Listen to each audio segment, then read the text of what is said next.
Hello loves! Welcome to my channel! This is your Tita Laguachera, Love Miss Rowan. If it's your first time to be on my channel, please watch all my previous video and subscribe. Thank you! Planning to go to Bohol? These are the two hotels where we stayed when we were in Bohol. First one is Alona Pawikan Resort. Murang-mura lang siya. Kaya super budget friendly.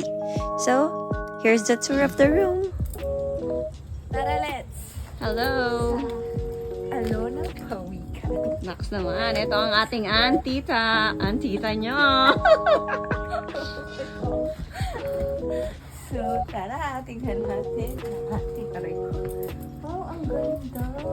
Pagpasok mo, di ba, kubo siya, style. Pero pagpasok mo, wow, aesthetic. Look! Oh, di ba? Ganda, ito yung sinasabi.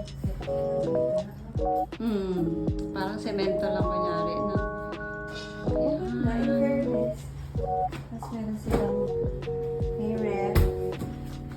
Wala nga lang dito, ano daw, breakfast, no? Oo. Sa Alona by Kings ka pwede mag-order. Yeah. At dahil for today's video, ang antita niya ay naka-crop top. Diba? Sa likod. O, diba? Hindi pa yan ready. Ito naman yung banyo. Wait lang, tingnan natin. Ayan. Feeling ano eh. Ito ang bathroom. From budget friendly, punta naman tayo sa medyo high-end na resort. Ito ang Hennan Resort sa Alona Beach. Pero ayan, itaktak mo. Itaktak mo. Char! So, room tour muna tayo. So, welcome sa Hennan. Room tour. So, ayan, merong umbrella. Okay. Ayan, nakita nyo. Ito yung mga gamit na namin. Nakalagay. And this is the bathroom. Punta muna natin ang ating bathroom. Hi! Ayan, this is the toilet. And we have a bathtub. Ayan, bathtub, shower. Ayan, kitang-kita mo pag, pag ano, yung room. Okay. Ayan. Merong mirror. Ito. Siguro yan yung ref. May water. Ref. TV.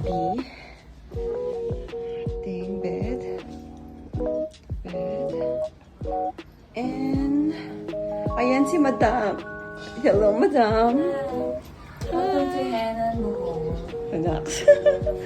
Hennan 2, Part 2. Dapat kasama ko dito yung mom and dad ko, pero dahil dumadami yung cases ng COVID noong June 2023, nag-back out sila.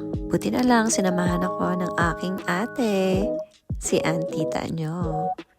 Kaya yan, kasama ko siya. At may curtain yung CR, kaya hindi siya makikita from the room. Ito ang aming view from the balcony. Siyempre, pwede tayo dyan mag-swimming kung medyo tinatamad tayo pumunta doon sa beach area or sa swimming pool na malapit sa beach. Meron ding bar malapit sa swimming pool, kaya pwede kang umorder ng drinks. After mo mag-swim, chill-chill kunyari. O, diba? Bongga. Usually, mga guests, pag ganitong medyo hapon pa, andun sila sa isang pool na malapit sa beach area. Ito yung pool na exclusive sa mga villa guests. O, diba? Mas mahal kasi ang bayad nila. At ito naman yung isang pool na pwede na lahat ng guests. Ito yung malapit mismo dun sa beach area at dun sa buffet area ng breakfast. So, ayan, meron tayong free buffet breakfast. Talagang sinulit ko to. Talagang lahat. Hindi naman lahat, pero halos lahat, trinay ko kung ano yung food na meron. Talagang busog na busog bago ako nag-swim. Siyempre, mahal ang bayad natin, kaya dapat sinusulit lalo na pag ganitong mga buffet.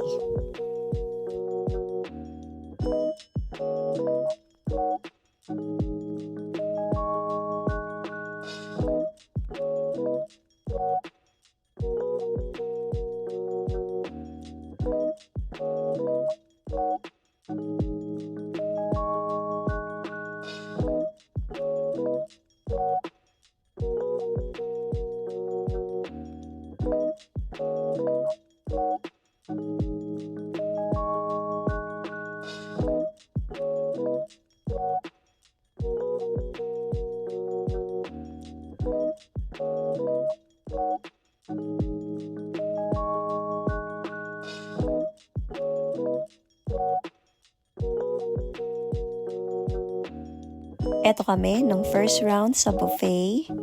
Yung mga sumunod, hindi na kami nag-picture kasi kain muna. Eto naman yung beach area. Merong mga free chair for the guests. At ito pa yung isang pool. Sa kabilang side naman siya. Mas konti ang tao kasi nga hindi masyadong napupuntahan ng mga guests. Usually, nagsiswimming lang sila dun sa malapit sa may restaurant. Mas accessible kasi. So, ayan, sayaw-sayaw pa rin kami. Alam niyo naman, itak-tak mo, girls.